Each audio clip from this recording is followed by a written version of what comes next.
معزز ناظرین اکرام، السلام علیکم ورحمۃ اللہ تعالی وبرکاتہ۔ امید کرتا ہوں آپ حضرات خیریت و عافیت سے ہوں گے۔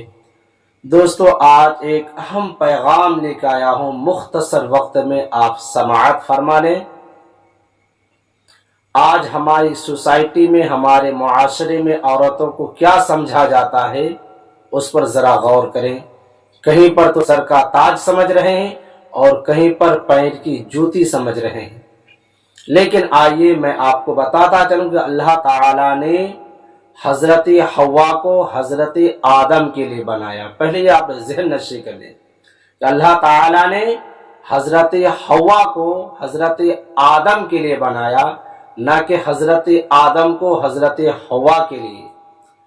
حضرت آدم کو اکیلا پن میں ایک ساتھی کی ضرورت تھی، ایک حوا کی ضرورت تھی، تو اللہ تبارک و تعالی نے حضرت حوا کو آدم کی پسلی سے بنایا۔ کہاں سے؟ حضرت آدم کی بائیں پسلی سے بنایا، نہ کہ اس کے سر سے کہ وہ اوپر رہنے کی کوشش کرے۔ اللہ تعالیٰ نے حضرت حوا کو حضرت آدم کی بائیں پسلی سے بنایا، نہ کہ سر سے کہ عورتیں سر پر چڑھنے کی کوشش کرے، سر پر رہنے کی کوشش کرے، اور نہ ہی اسے پیر کے نیچے سے بنایا کہ عورتوں پیر کے نیچے وہ روندی جائے، پیر کی جوتی سمجھی جائے، بلکہ اللہ تبارک و تعالیٰ نے حضرت حوا کو حضرت آدم کی بائیں جانب سے بنایا گیا۔ کہاں سے؟ بائیں جانب سے بنایا گیا کہ وہ اس کے برابر رہ سکے۔ کیوں؟ وہ مرد کے برابر رہ سکے، اس کے بازو کے نیچے سے، تاکہ وہ آدم کی حفاظت پا سکے۔ عورت کو پسلی سے بنایا جانے کا یہ مطلب نہیں کہ وہ ٹیڑھی ہے، وہ کمزور ہے، بلکہ ان ٹہری پسلی کے نیچے نازک دل ہوتا ہے۔ دل، ہاں، اس ٹہری پسلی کے نیچے میں ایک نازک دل ہوتا ہے، اور پسلیاں اس دل کے لیے ڈھال ہوتی ہے، اور عورت وقت آنے پر ایسے ہی مرد کی ڈھال بن سکتی ہے۔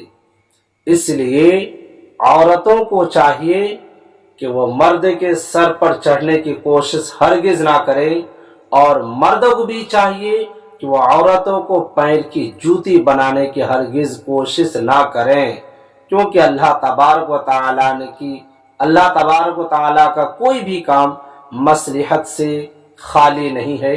اس لیے عورت کو پسلی میں رکھنے کی چیز ہے، یعنی بازو میں رکھنے کی چیز، محبت کرنے کی چیز ہے، اسے محبت کریں، نہ کہ اس کے بازاروں کی نمائش میں لگا دیں، دکانوں کی نمائش میں لگا دیں۔ نہیں، عورتوں کو اللہ تبارک و تعالیٰ نے گھر کا نظام سنبھالنے کے لیے بنایا، اور مردوں کو باہر کا نظام سنبھالنے کے لیے۔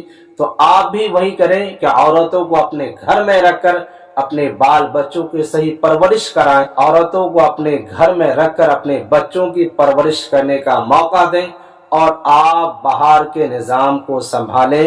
یقینی طور پر آپ کا گھر خوشگوار بن جائے گا۔ اللہ تبارک و تعالیٰ سے دعا ہے مولا سننے سے زیادہ عمل کرنے کی توفیق عطا فرمائے، اور آپ سے ادباً گزارش ہے کہ اگر بات اچھی لگے تو دوسروں تک پہنچانے کی کوشش کریں۔ خدا حافظ۔